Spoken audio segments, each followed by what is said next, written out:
L-ewwel qari. Qari mill-ktieb ta' Ġoswe. F'dak iż-żmien Ġoswe ġema' t-tribujiet kollha ta' Iżrael f'Sikem u sejjaħ lix-xjuħ, lill-kapijiet, lill-imħalfin, lill-uffiċjali u resqu quddiem Alla. U Ġoswe qal lill-poplu kollu: jekk ma jogħġobkomx taqdu l-mulej, għażlu llum lil min tridu taqdu. Jekk hux l-allat li kienu jaqdu mis-sirjietkom lil hemm mix-xmara, jew l-allat tal-Amurin li fartom qegħdin tagħmru. Imma jien u dari naqdu l-mulej.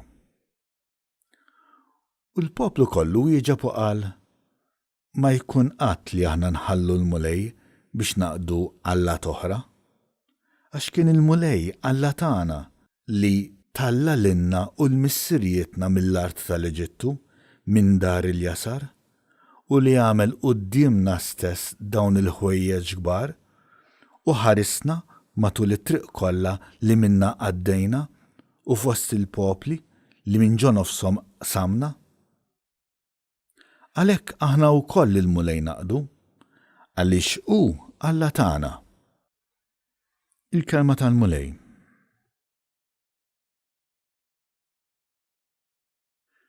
Salm responsorjali.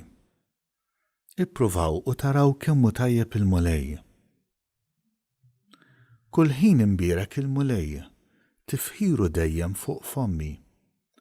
Bil-mulej tiftaħar ruħi, jisimgħu l-fqajrin u jifirħu. Ippruvaw u taraw kemm hu tajjeb il-mulej. Għajnejn il-mulej lejn il-ġusti u widnejh miftuħa għall-lajta tagħhom. Il-ħarsa tal-mulej fuq il-ħżiena biex jeqret minn fuq l-art tifkirietom. Ippruvaw u taraw kemm hu tajjeb il-mulej. Jgħidu l-ġusti għall-għajnuna u l-mulej jismagħhom. Mid-dwejjaq kollha tagħhom jaħlishom. Qrib il-mulej lejn dawk kollha b'qalbhom maqsuma, jgħin lil dawk b'ruħhom mifnija. Ippruvaw u taraw kemm hu tajjeb il-mulej. Kbar huma l-ħsarat tar-raġel sewwa, iżda minnhom kollha jeħilsu l-mulej. Iħarislu għadmu kollha, ebda waħda ma titkissirlu. Ippruvaw u taraw kemm hu tajjeb il-mulej. Il-ħażin ħżunitu teqirdu, min jogħbod il-ġust iħallas għal ħtija. Jifdi l-mulej il-ħajja tal-qaddejja tiegħu, kull min jisken fih ma jkollux xi patti. Ippruvaw u taraw kemm hu tajjeb il-mulej. It-tieni qari. Qari mill-ittra ta' San Pawl Apostolu lill-Efesin. Ħuti, oqgħodu għal xulxin fil-biża' ta' Kristu.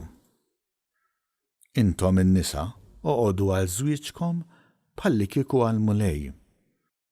Għax ir-raġel hu ras il-mara, bħalma Kristu hu ras il-Knisja, is-Salvatur tal-ġisem tiegħu.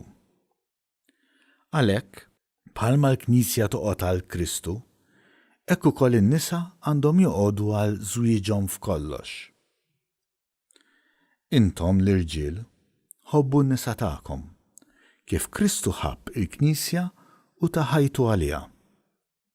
U dan għamlu biex iqaddisha u jnaddafa bil-ħasil tal-ilma u l-kelma u biex jressaqha qudiemu. Din il-Knisja sabiħa bla teba, bla tikmix, bla għajb u b'xejn minn dan, imma qaddisa u bla tmaqdir minn ħadd. Hekk għandhom ukoll l-irġiel iħobbu n-nisa tagħhom bħalli kieku ġisimhom stess. Min iħobb lil martu jkun iħobb lilu nnifsu. Qatt ħadd ma bagħat il-ġismu stess, iżda jmantnieh u jieħu ħsiebu, bħalma jagħmel Kristu mal-Knisja, għax aħna l-koll membri tal-ġisem tiegħu. Għalhekk, ir-raġel iħalli l-missieru u l-ommu u jingħaqad ma' martu u jsiru tnejn ġisem wieħed. Dan il-misteru qiegħed ngħid għal Kristu u għal Knisja huwa kbir. Il-kelma tal-mulej. Evanġelju. Qari bil-Evanġelju skont San Ġwan. F'dak iż-żmien Ġesu tkellem fuq il-ħobs tal-ħajja. Ħafna dixxipli tiegħu meta semgħuh qalu qiebes dan il-kliem, min jiflaħ jisimgħu. Ġesu ntabaħ waħdu li d-dixxipli tiegħu kienu qegħdin igergru fuq hekk u qalilhom dan il-kliem qiegħed ifixkilkom. Mela xi tgħidu kieku kellkom taraw lil bin il-bniedem tiela fejn kien qabel. U l-ispirtu li jagħti l-ħajja, il-ġisem ma jiswa għal xejn. Il-kliem li jiena qedtilkom huwa spirtu u ħajja. Iżda hemm xi wħud foskom li ma jemnux. Għaliex Ġesu kien jaf sa mill-bidu min kienu dawk li ma emnux u min kien dak li kellu jitradih. U s-sakta jgħidilhom kien għalhekk li jiena qedtilkom li ħadd ma jista' jiġi għandi jekk il-Missier ma jagħtihx li jiġi. Minn dakinhar bosta mid-dixxipli tiegħu telquh u ma baqgħux imorru warajh.